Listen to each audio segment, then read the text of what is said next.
right, guys, so we're on to Module 4 Grammar for our Wild West Week 1. And this week we're going to be covering direct quotations and interjections. And we've been dealing with direct quotations all year long when we've done our writing and we've included evidence from the text. And so now we're going to go over how to properly include that in our own writing. We also did that in our disaster writing with our dialogues. So you may recognize that you've done a lot of this already. So you're going to go ahead and grab that grammar packet as well from your station in your center. So make sure you have that handy. So quotation. A direct quotation contains another writer or speaker's exact words. So they're not your exact words, they're someone else's, but you want to give that person the credit. So that's why we put things in those quotation marks.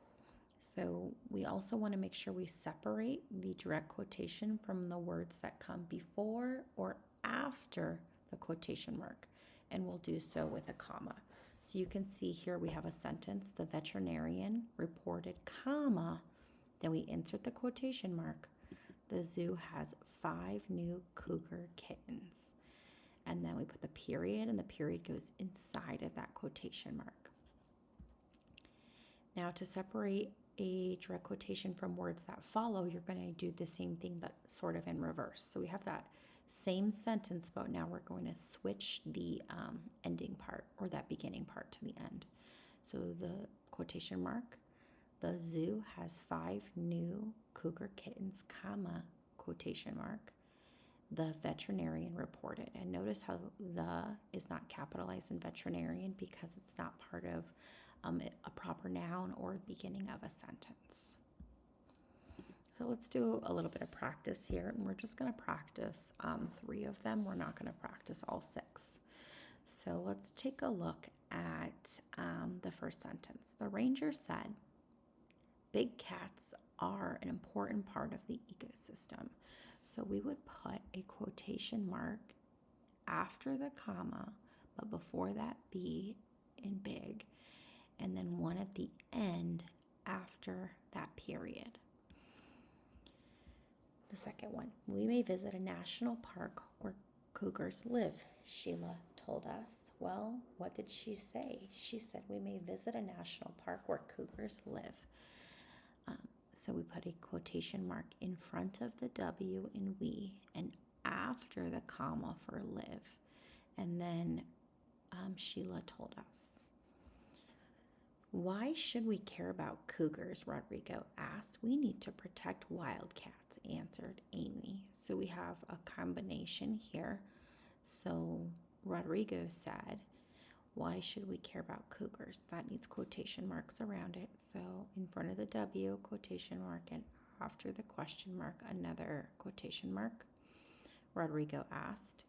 And then Amy said, we need to protect wildcats. So we're going to put a quotation mark in front of that W and after the comma on cats. Now you're going to go ahead and turn to this page in your packet. And you have that little reminder text up top that talks about direct quotations. So if you get stuck, you can look there. And don't forget that you want to place a comma between the words in the sentence that are not part of the direct quotation. So add a quotation mark and commas where they're needed. So let's do the first one together. Uncle Robert exclaimed, I would love to visit Big Bend National Park. So what did Uncle Robert do? Well, he exclaimed, which is like he's saying, but he's doing it excitedly. So we're going to put a comma after exclaimed and then around, I would love to visit Big Bend National Park. So quotation mark before the I and after the exclamation point. And let's just do one more. Let's go down to number 8. Uncle Robert said, when I was walking on Emery Peak, I saw a large animal running in the distance. I knew right away it was a cougar. So Uncle Robert said, that is part of the sentence, not the quotation. So that doesn't need quotation marks, but it needs the comma. We're going to put a quotation mark after that comma in front of the W and all the way to the very end here after cougar, well, after the period and cougar. So go ahead and do the other 8 ones on that page. Pause the video while you work on those. Now, we're going to move right along, text quotations. So now this is talking about when we quote an author's words. The last one we talked about when we quote a person. So when we quote an author's, an author's words or from a source, we want to make sure we give credit so that we know that it came from somebody else, not you. Not to say that you shouldn't do it in your own writing, because it really helps paint a picture of what you're explaining if you're doing a expository piece. So when you use phrases or sentences from another text, copy the words and internal punctuation. So it's whatever punctuation marks are in that text you want to include exactly the way they are. The same spelling, the same punctuation, the same capitalization, everything goes. So here's an example of a quoted text. The author described the big cats as being seldom seen. So there's the phrase there, seldom seen, in quotation marks. And the next one is a quoted sentence. We could say the article stated, comma, so kind of like what we did with the person. And then they are seldom seen. We put quotation marks around that because that came directly from the text. It's like the text is saying it if we want to connect it back to what we just learned. And then the article stated that they are seldom seen. Either of those is correct when you include that. So now let's look at these 3 examples here. The direct quotations are underlined. Suggest how to rewrite the sentence using correct punctuation. The article stated that most cougars are... Oh my gosh, I'm drawing a blank on that word there. I want to say that's vicious, but that's definitely not vicious.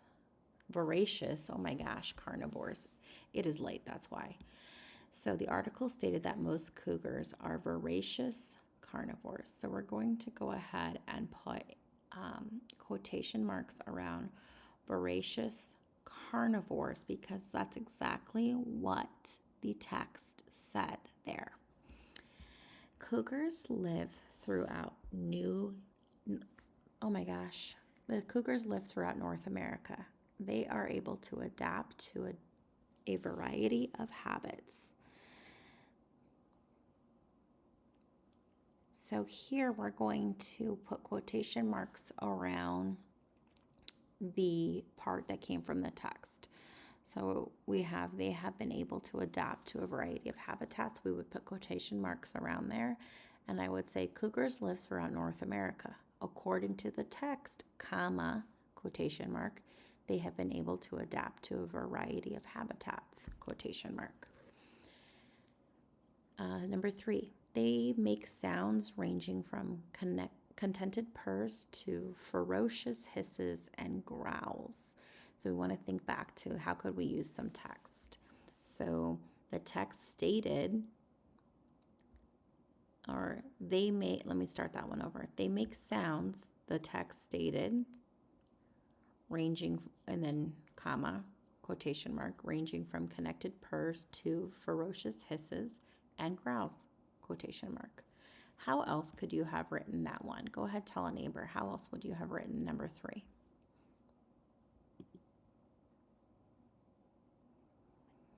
All right, we're going to move forward to this page in the packet. When you include parts of another text in your work, copy the words exactly and include any internal punctuation. So just like we talked about, we want it exactly the way it was in the text. Even if you think it looks weird or doesn't seem right, include it exactly the way it is in the text or was in the text. And then you want anything that you chose from the text to have quotation marks around it, including the punctuation. And then you want to use a comma and capitalize the first letter of the quotation mark. So the ecologist wrote, comma, the The experience was a once-in-a-lifetime thrill. And if you want to introduce a quotation, you can use that, but then when you use that, you don't need a comma. So that gets a little tricky with that rule. Complete each sentence with a quoted phrase or sentence taken from the direct quotation that follows. So we're going to do one together, and let's do that first one. The cougar might be called an antisocial animal. And so here, how would we phrase that? So think about it for a second.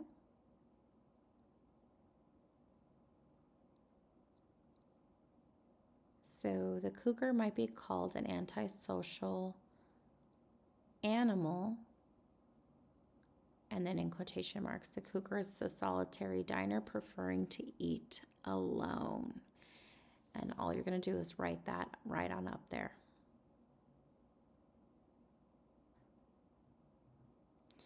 Next one, number 2, the author describes the cougar's ability saying, and there's that comma, and then just directly from the text.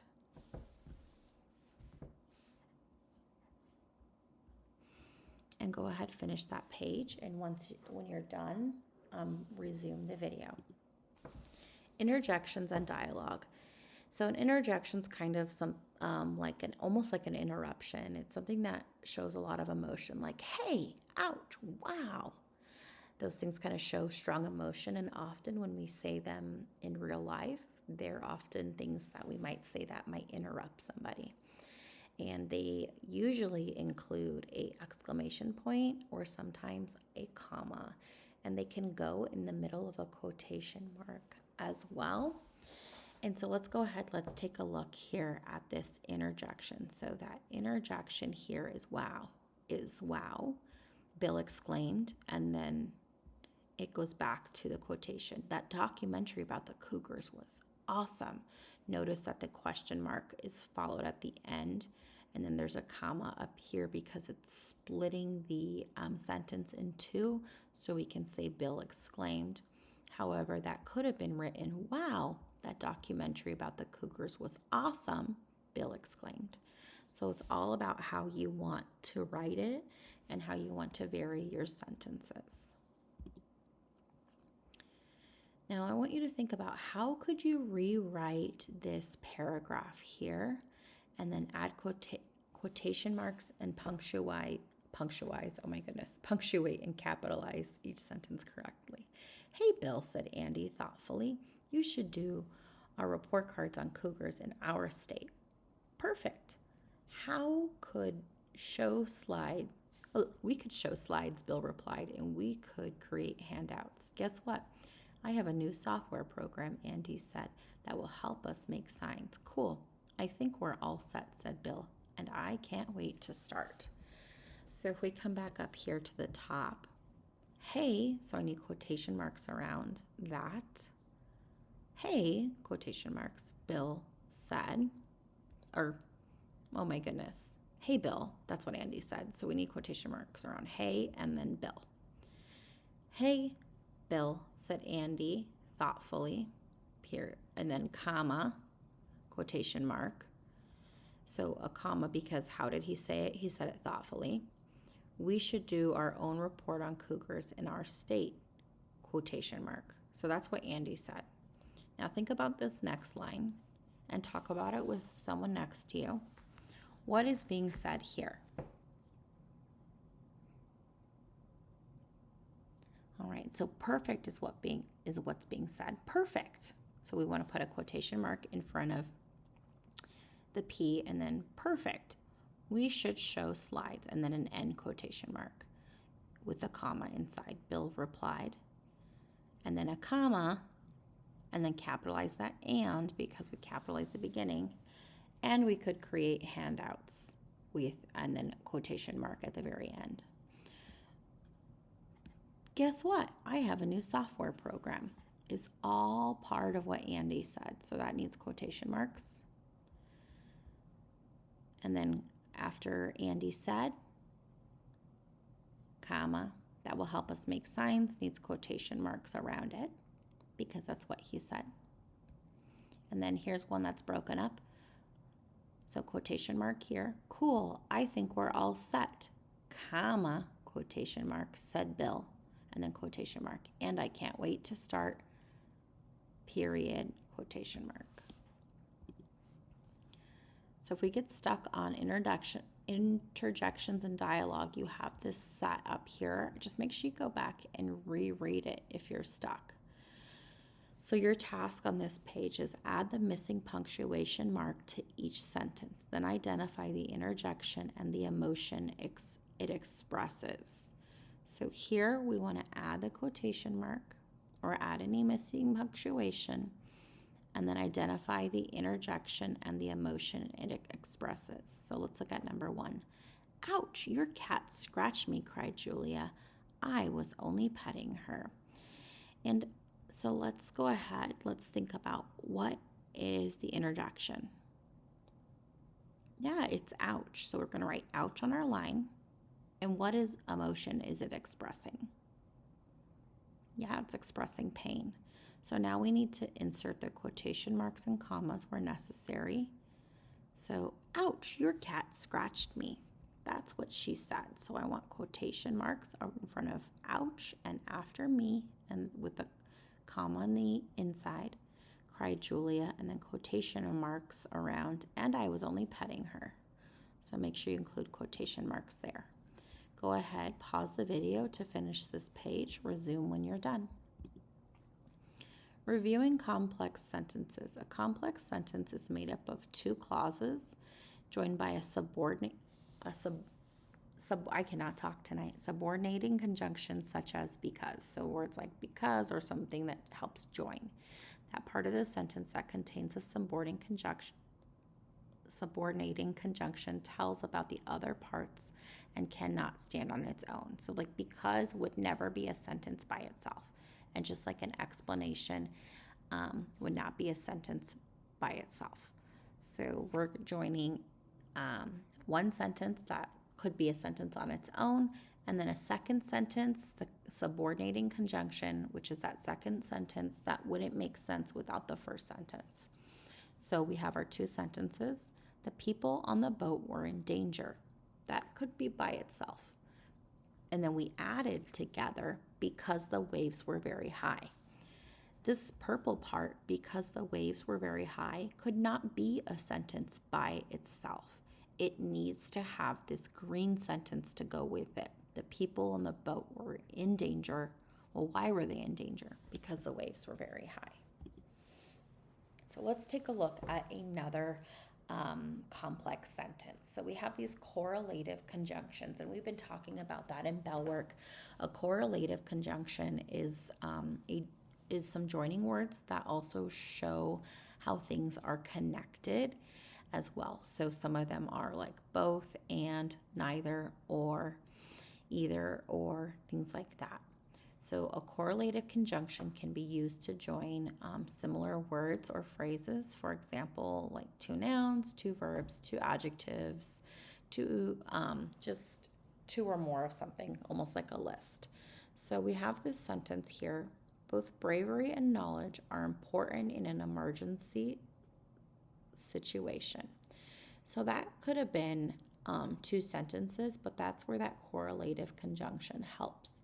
I could have said, bravery is important in an emergency situation. Knowledge is important in an emergency situation. But that makes 2 unnecessary sentences. So using the correlative conjunctions, both and, we're able to combine those 2 sentences with both bravery and knowledge are important in an emergency situation. So we're going to just take a look at 2 of these complex sentences and think about what clauses could help us, or that helped us join these sentences, The lifeguard could neither leave his post nor take a lunch. So what's helping join? Yeah, it's neither. He could neither and nor. So I could have just said the lifeguard could not leave his post. And then my next sentence, he could not take a lunch break. but the correlative conjunction neither nor helps combine that leave and lunch break. The second one, after the lifeguard rescued the child, Mrs. Ramirez was grateful. So think about that there.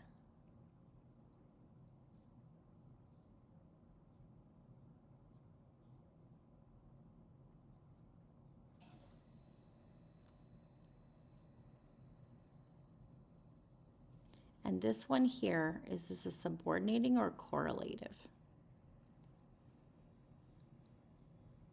Yeah, after the lifeguard rescued the child, she was grateful. Well, why is she grateful? Because the lifeguard rescued the child.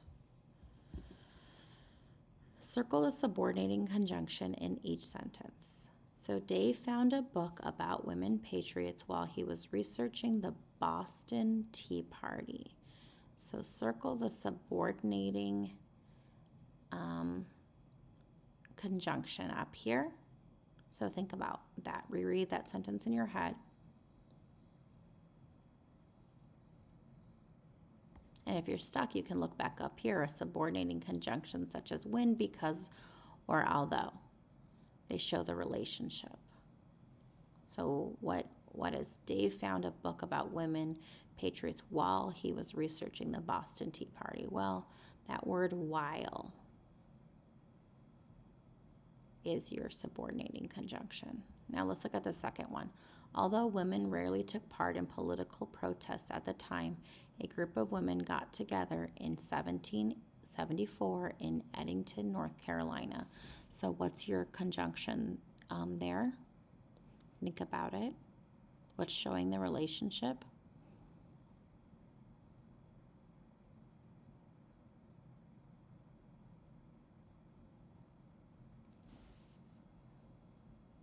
That one's a tricky one.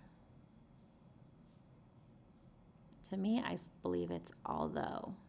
And although corresponds up here too, because it's up here with the words that would help me figure out subordinating clauses, conjunctions. The woman decided to boycott tea and other British goods because they thought the taxes were unfair. So what's our subordinating conjunction there? Yep, because. When people in Britain heard about the Edenton protest, they did not take the women seriously.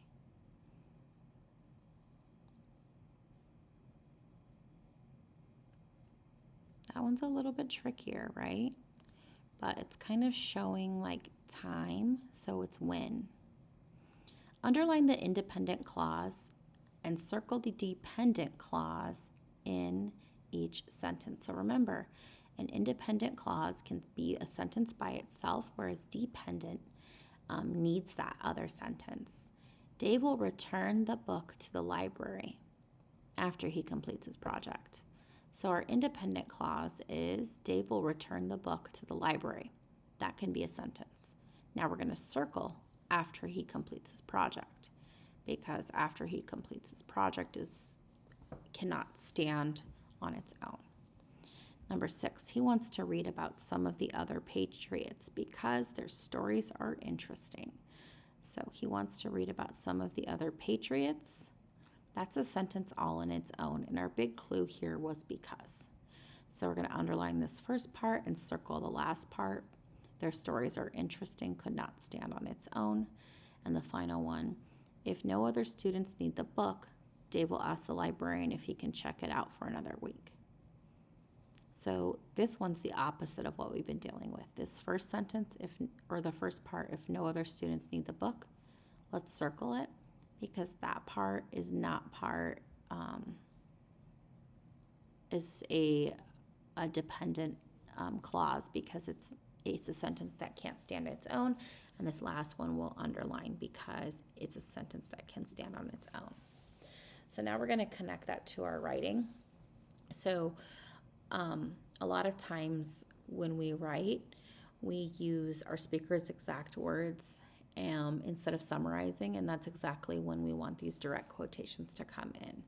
And we want to make sure we're always putting those quotation marks around what somebody says or what a text says. So now we're just going to go ahead and complete this final page. you can complete this final page. It really just sums up everything we did in this packet. Make sure you check with a neighbor on these ones as well.